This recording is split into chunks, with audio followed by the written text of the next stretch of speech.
তো ডাল খোলার পরের আমরা একটা ধাবাতে দাঁড়িয়েছিলাম।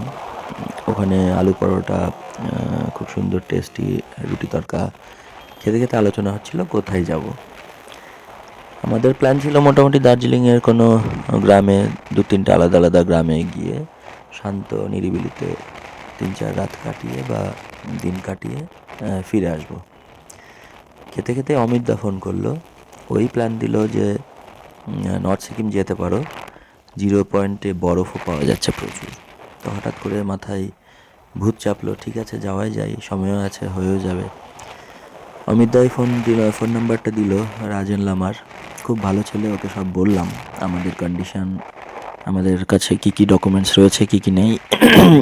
ও সব ডকুমেন্টসগুলো চেয়ে নিল আর বললো যে হয়ে যাবে দাদা, আপনারা চলে আসুন, সব ব্যবস্থা হয়ে যাবে। ওর বাড়ি মাঙ্গান, তো আমাদেরকে মাঙ্গান পর্যন্ত যেতে হবে। ডিসিশন ফাইনাল হয়ে গেল, আর কোনো চিন্তা নেই কোথায় যাব। এখন এখান থেকে মাঙ্গানের দূরত্ব প্রায় 200 কিলোমিটার। এখন প্রায় বিকেল হয়ে গেছে, সুতরাং চারপাশে দেখতেই পাচ্ছিলেন আপনারা, রাস্তার দুধারে চা বাগান। দাঁড়ানোর ইচ্ছা থাকলেও দাঁড়াতে পারিনি, অসাধারণ রাস্তা। আমরা শিলিগুড়ি প্রায় ঢুকে পড়েছি। তো সেই আবার একটু বলি রোড সেফটির ব্যাপারটা, যেটা এই গোটা ট্রিপে আমি বলতে থাকবো।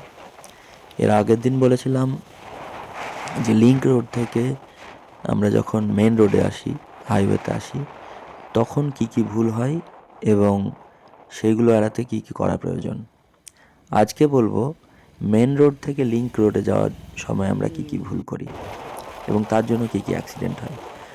সাধারণত আমরা মেন রোড থেকে যখন ডান দিকে লিংক রোড থাকে, আমরা পিছনে না তাকিয়ে বা লুকিং গ্লাসে না তাকিয়ে, পিছনে তো তাকানো যায় না, অ্যাকচুয়ালি লুকিং গ্লাসে তাকাতে হয়। লুকিং গ্লাসে না তাকিয়ে বা ইন্ডিকেটার না দিয়ে, হাত না দেখিয়ে ডাইরেক্ট ঢুকে পড়ি। স্বাভাবিকভাবে পিছনের যে গাড়িটা, সে তো আগে থেকে দেখতে পায় না, সে এসে কিন্তু ডাইরেক্ট আমাদেরকে মেরে দেয়। এটা কিন্তু একটা অ্যাক্সিডেন্টের বড় কারণ। এগুলো অ্যাভয়েড করবো। ডান দিকে যাবো আমরা।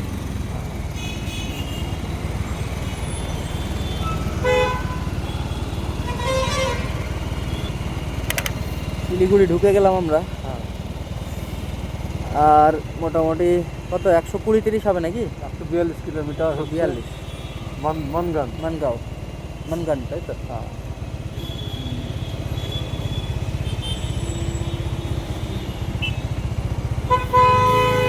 চলো ছেড়ে দিই।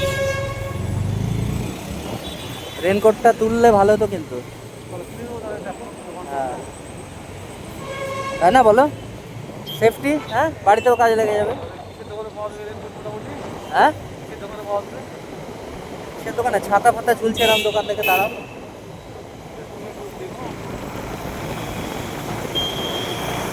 আর যদি মনে করে জ্যাকেট নেবে তাও নেওয়া যেতে পারে। হ্যাঁ, আপাতত এক্সট্রা সিকিউরিটির জন্য আমরা দুটো রেনকোট নেবো ভাবছি। ওখানে বৃষ্টি ফিষ্টি বা স্নোফল হলে কাজে লাগবে। তাছাড়া আপনি প্রচুর ঠান্ডাও থেকেও বাঁচাবে। শিলিগুড়ি শহর। যেটা বলছিলাম যে ডান দিকে বা বাঁ দিকে যখন আমরা মেন রোড হাইওয়ে থেকে লিংক রোডে যাই, তখন অনেক সময় ইন্ডিকেটার না দিয়ে আমরা ঢুকে পড়ি। স্বাভাবিকভাবেই পিছনের গাড়িটা, সে ডান দিক বা বাঁ দিকে যেদিকেই থাকুক, সে বুঝতে না পেরে সোজা এসে ধাক্কা মারে, এই ফলে ইম্প্যাক্ট হয়। তো আমাদের এখানে করণীয় কাজ হচ্ছে অবশ্যই আগে লুকিং গ্লাসে পিছনে তাকিয়ে নেব, ডান দিক হোক বা বাঁ দিক হোক, যেদিকেই কোনো গাড়ি আসছে না কনফার্ম করে ইন্ডিকেটার আগেই দিয়ে দেবো। ইন্ডিকেটার দেওয়া থাকবে, পিছনে গাড়ি আসছে কি না দেখে তারপর আমি ধীরে সুস্থে লিংক রোডে ঢুকবো, মেন রোড থেকে। তাহলে অ্যাক্সিডেন্ট এড়ানো যাবে। আর এই ক্ষেত্রে আরেকটা কথা বলার, আমরা অনেক সময় দেখি, আচ্ছা আমরা সেবক রোডে ঢুকে গেছি, এই সেই বিখ্যাত রোড যেখানে ঢুকলেই মন ভালো হয়ে যায়, মন গার্ডেন গার্ডেন হয়ে যায়। দুদিকে বিশাল বড় জঙ্গল, এই জঙ্গলে প্রচুর হাতির মানে রোড ক্রসিংও হয়, বিভিন্ন সময় শোনা যায়। তো যেটা বলছিলাম যে অনেক সময় গাড়িতে দেখি আমরা ইন্ডিকেটারই নেই। অনেক ছেলেরা গাড়িতে লুকিং গ্লাস নেই।